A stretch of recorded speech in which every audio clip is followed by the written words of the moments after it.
Olá, estamos de volta com mais uma o Electric Talk, produzida em conjunto com o Crédito Agrícola e que também está disponível em formato podcast no Spotify. Neste episódio vamos falar de investimento de impacto.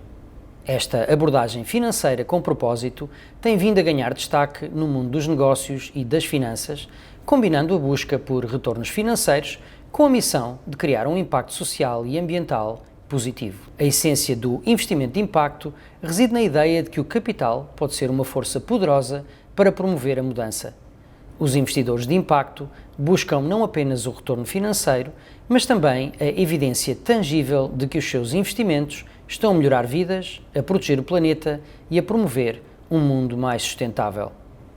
O investimento de impacto não se limita a um único setor. É uma abordagem que abrange uma ampla gama de áreas, desde a energia limpa e educação até acesso à saúde e emprego. É uma abordagem inclusiva, destinada a abordar problemas complexos e a construir um futuro mais equitativo. Mas se o lucro não é o único indicador de sucesso, como fazemos para medir os efeitos deste investimento? Para responder a esta e outras questões, temos connosco António Miguel, Managing Partner na Maze Impact. Olá António, obrigado por estares connosco. Bom dia, obrigado. Para começar, gostava de conhecer os motivos pelos quais decidiste dedicar-te ao investimento de impacto. Eu, como muitos outros estudantes, estava a estudar gestão e finanças e o caminho muito típico seria ir para a consultoria de gestão ou para a banca, trabalhar em instituições financeiras e tive a sorte de, nos meus intercâmbios, ter trabalhado sempre com algo relacionado com o impacto. No intercâmbio que fiz numa universidade em Oslo, na Noruega, tive uma aula de estudos de desenvolvimento que se focava muito em microcrédito, microfinança. E foi uma experiência incrível para mim, porque pude trabalhar em microcrédito na altura no Quénia e aquilo abriu-me os horizontes para uma nova forma de pensar as minhas competências em termos de finanças e daquilo que eu tinha aprendido. E logo aí fiquei muito atraído pelo tema, tanto que quando comecei a trabalhar, quis ir trabalhar para uma empresa de consultoria na área da sustentabilidade, inovação social e impacto. E foi aí um pouco que começou a minha carreira nesta área, veio de um interesse muito grande em tentar aliar aquilo que era as competências que eu tinha adquirido com aquilo que eu achava que era uma grande tendência que ia crescer na altura. Lembro-me de pensar, será que faz sentido começar a minha carreira nesta área ou se calhar fazer um percurso mais tradicional, por assim dizer, e depois então fazer a alteração para a área do impacto. E lembro-me de ter tomado a decisão consciente na altura em 2009, de pensar, não, quando isto ficar mais conhecido, eu já quero ter estado aqui há algum tempo e fico muito feliz por ver que é isso que tem acontecido, porque os temas do impacto, do investimento de impacto, da sustentabilidade estão cada vez mais na ordem do dia e eu fico muito feliz por olhar para trás para os últimos 15 anos e ter dedicado toda a minha vida profissional a estes temas. Olha, quais é que são os principais critérios que utilizas para avaliar o potencial impacto social e ambiental de um investimento? Nós, quando falamos de investimento de impacto, falamos destas duas coisas, investimento e impacto. A parte do impacto é importante porque é um filtro positivo, ou seja, quando falamos de investimento de impacto, tomamos a decisão de investimento para criar um impacto positivo em algum tema social e ou ambiental. E falamos de investimento, ou seja, não falamos de filantropia, que é muito importante, mas que não está dentro do investimento de impacto, ou seja, falamos em investimento, que é a possibilidade de investir e ter um retorno daquele investimento, ao contrário de filantropia, em que é feito um donativo e esse dinheiro, esse capital não regressa. E ao contrário do investimento que não olha para impacto, porque procura ter o retorno, mas não tem as considerações de impacto social e ambiental. E por isso é muito importante olharmos para qual é que é a oportunidade, qual é que é o caso de impacto que existe. No nosso caso, nós olhamos para modelos de negócio muito específicos e a palavra que é utilizada em inglês são modelos que se chamam lockstep, como se fossem modelos trancados. O que é que são este tipo de modelos? São modelos em que aquilo que gera as receitas na organização é também aquilo que gera a criação de impacto social e ambiental. Dito por outras palavras, nós procuramos oportunidades de soluções e empresas que lucram enquanto resolvem problemas sociais e ambientais, por oposição a modelos que lucram pela existência desses problemas ou às vezes até tirando vantagem desses problemas. Eu dou um exemplo. Desperdício alimentar é um problema ambiental enorme, é um desafio ambiental que tem um custo de cerca de $1 bilhão, ou 1 trilhão se for no sistema americano, e qualquer empresa que consiga resolver o problema do desperdício alimentar não só vai estar a resolver um desafio ambiental enorme, como terá uma grande oportunidade de ter um modelo de negócio.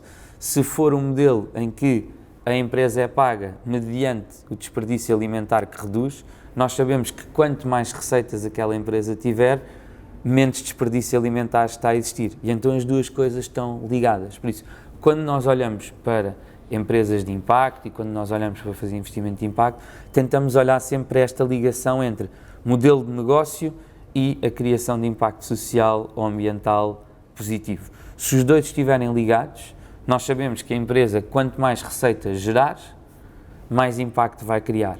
Se não estiver a criar impacto, não vai estar a ter receitas e por isso não é economicamente viável.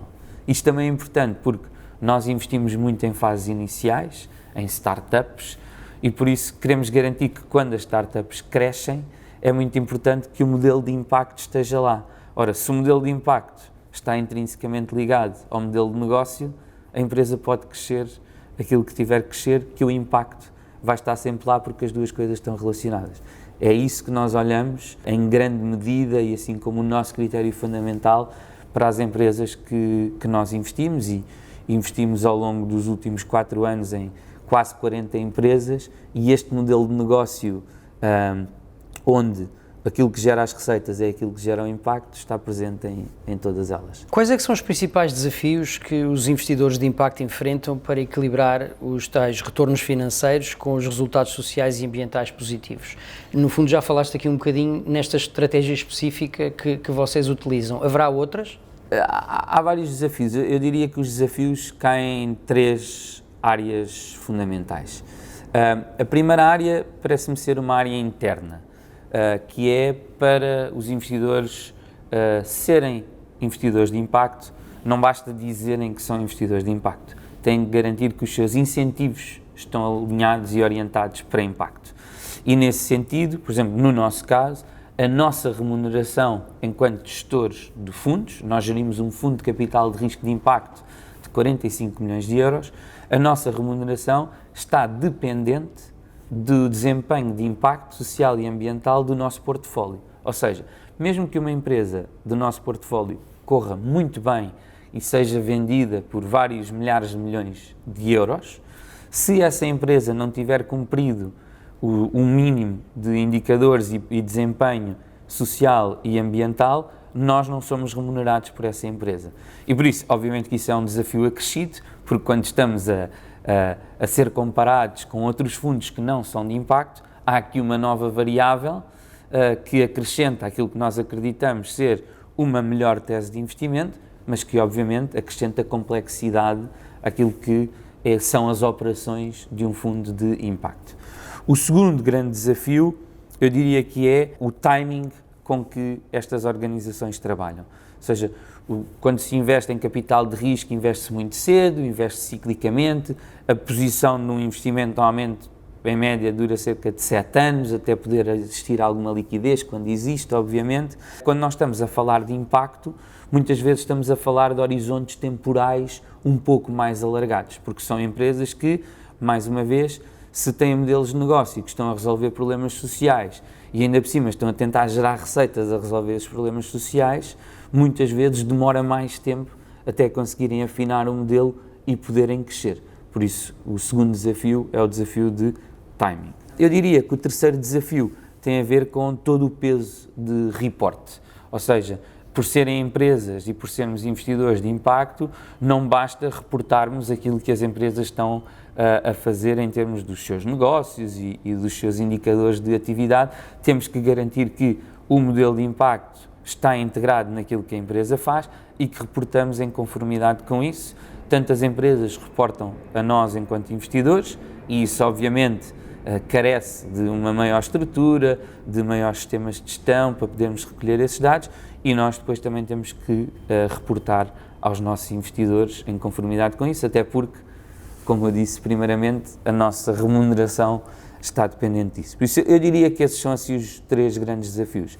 Contudo, eu acho que as organizações de impacto e as startups de impacto beneficiam de enormes vantagens que compensam estes desafios. Por definição, estão a resolver problemas que têm uma dimensão muito considerável, por isso são bons mercados para investir e para apostar, conseguem atrair melhor talento, porque o talento, especialmente o talento jovem, quer trabalhar para impacto, têm um melhor envolvimento com os seus clientes e consumidores, porque os consumidores cada vez mais querem tomar as suas decisões de consumo com base em critérios sociais e ambientais, por isso é ótimo para as marcas, para os produtos que estão a trabalhar com impacto.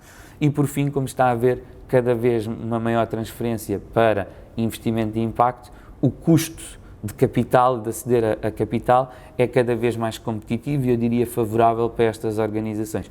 Por isso, colocando os pratos na balança dos desafios e dos benefícios, os benefícios de um foco em impacto, em termos económicos, nós acreditamos, é uma das maiores oportunidades económicas do nosso tempo e por isso compensam aquilo que são os desafios desta área. Muito bem, olha, podes-me contar, sem revelar aqui nenhum segredo importante, como é que identificas as oportunidades de investimento de impacto e quais os setores ou áreas específicas que consideras mais promissoras? Nós olhamos, em primeiro lugar, percebemos, este é um modelo de negócio onde existe esta ligação entre a geração de receitas e a criação de impacto social e ambiental, sim. Depois olhamos para 3 coisas fundamentais. A primeira, e talvez mais importante, é a dimensão do mercado. Se nós queremos apostar em empresas que possam vir a ser líderes a nível global, que possam ter uma dimensão significativa, temos que olhar para mercados grandes. Nós não olhamos para mercados que a nível global não tenham pelo menos 10 mil milhões de dólares de dimensão. E quando olhamos para os mercados, é muito importante fazer aqui uma associação, por exemplo, com os 17 Objetivos de Desenvolvimento Sustentável das Nações Unidas, porque cada um desses 17 objetivos esconde atrás de si enormes oportunidades de mercado. Por exemplo, quando nós olhamos para tudo aquilo que tem a ver com a economia dos oceanos, há enormes oportunidades de mercado que não estão a ser aproveitadas e que têm um impacto positivo em termos de sustentabilidade enorme.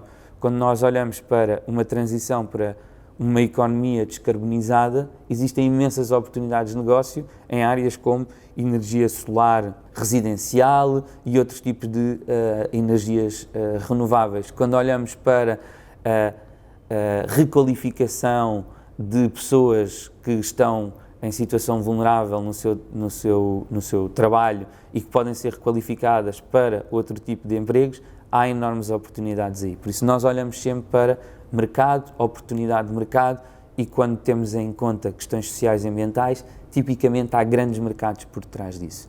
Depois nós olhamos para a equipa e nas equipas nós procuramos equipas que estão, eu diria, obcecadas com o problema que estão a resolver e gostamos sempre de procurar equipas que não estejam viciadas numa determinada indústria e que possam trazer uma perspectiva nova. Nós dizemos frequentemente que as melhores equipas para resolver um problema são aquelas que, de alguma forma, sentiram o problema na pele, mas não trabalharam ou não têm trabalhado nos últimos anos nesse problema, porque significa que trazem uma perspectiva nova com a legitimidade daquilo que sentiram em relação a um determinado problema. E depois olhamos para produto, ou seja, é muito importante percebermos até que ponto é que a solução que está a ser desenvolvida é adequada para aquela equipa e é adequada para resolver aquele problema, porque nós não podemos criar um marketplace para tudo, nós não podemos criar um software para tudo e não podemos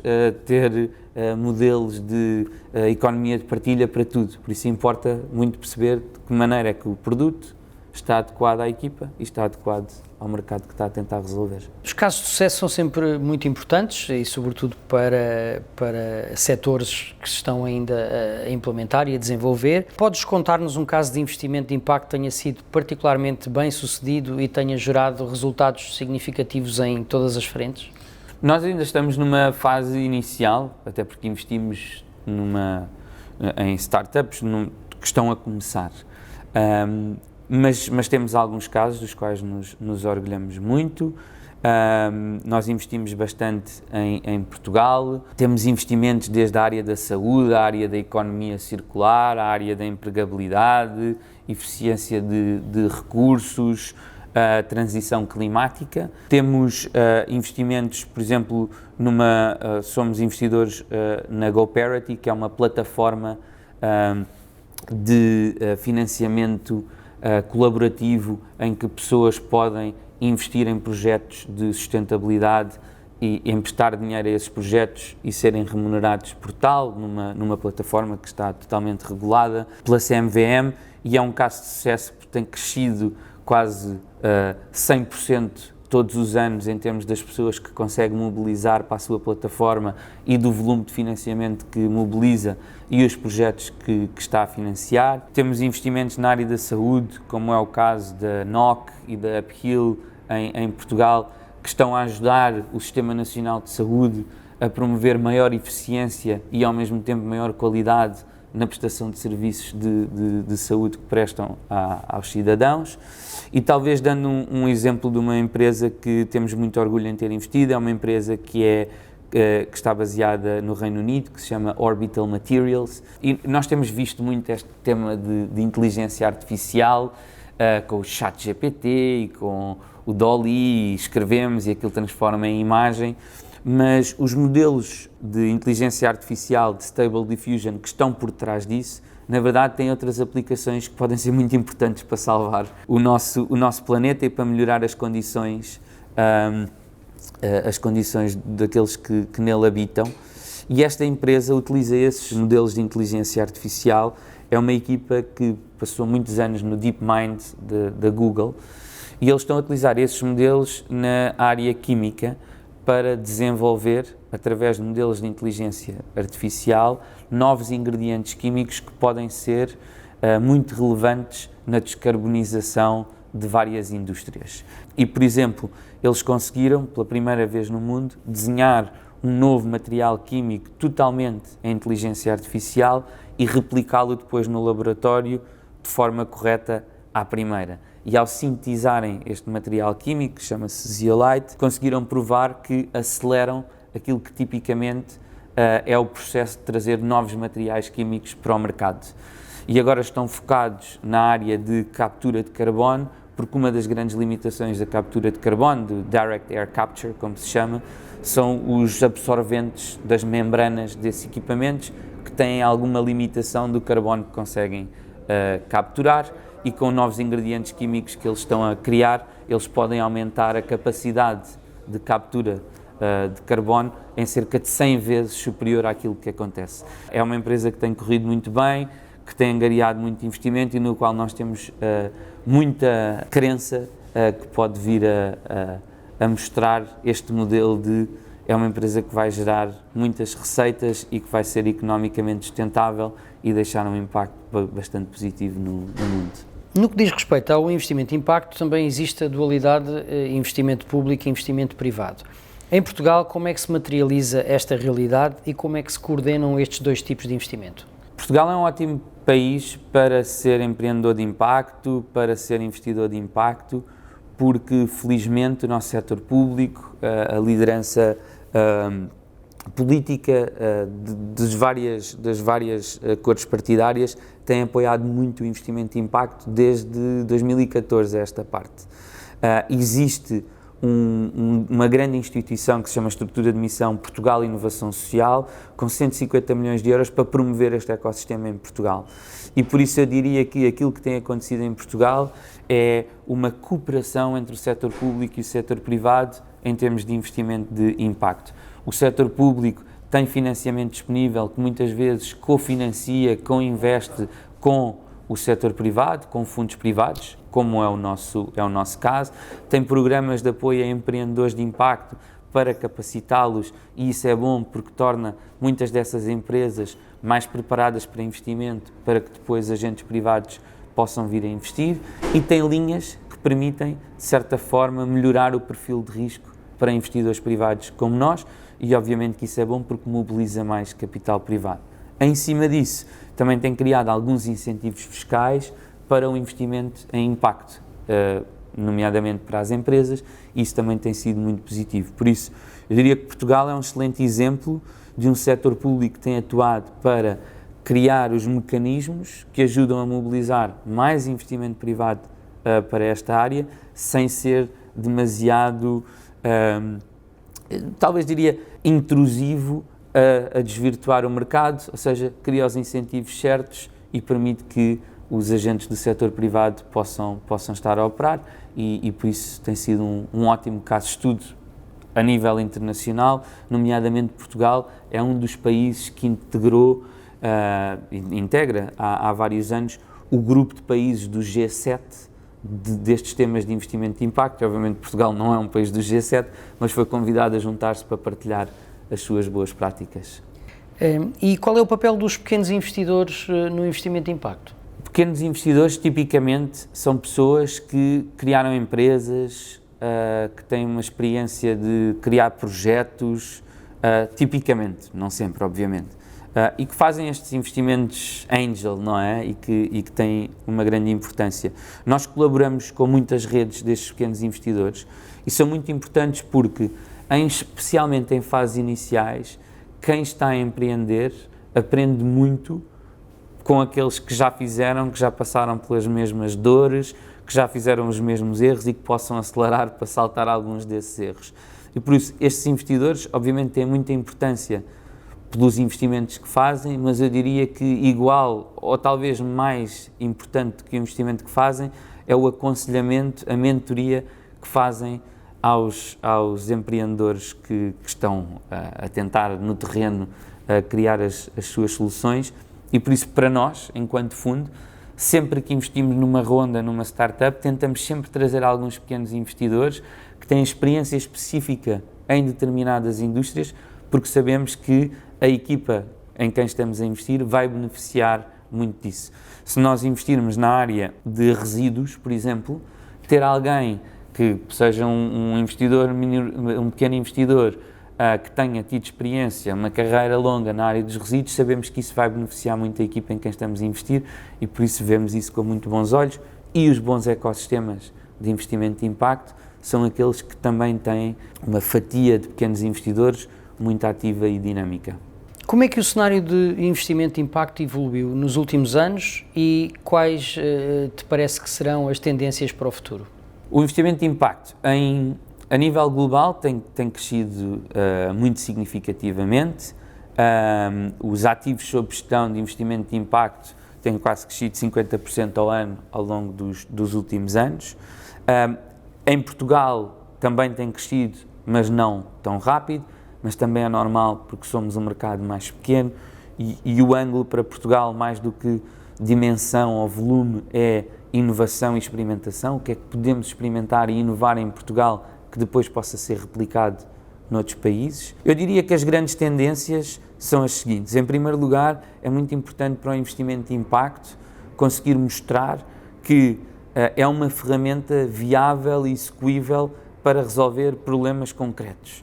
Nós estamos a viver agora ainda um cenário de pós-pandemia em que temos que melhorar muitas das desigualdades que foram exacerbadas pela pandemia e, por exemplo, parece-me que é uma oportunidade para o investimento de impacto poder criar estudos de caso e casos de sucesso de como é que, investindo com uma ótica de impacto, se conseguiram resolver e endereçar problemas específicos. Ou seja, não é dizer só investimento de impacto por si, é que problemas é que estamos efetivamente a contribuir e a resolver. E cada vez mais vejo essa tendência, ou seja, afastarmos de uma conceptualização muito abstrata e mostrar concretamente o que é que está a acontecer. Uma grande tendência é em termos regulatórios, principalmente a nível europeu, cada vez mais está a ser definida a taxonomia, ou seja, as definições, os conceitos para estes temas, e por isso cada vez mais os grandes investidores, os grandes gestores de ativos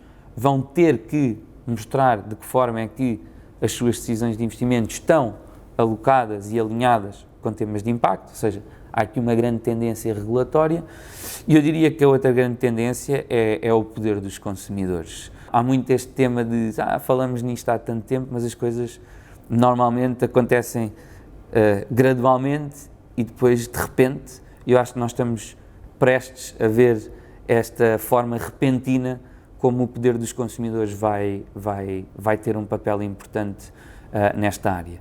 O papel dos consumidores enquanto pessoas que consomem produtos e que querem bens e serviços que estejam ou tenham considerações de impacto.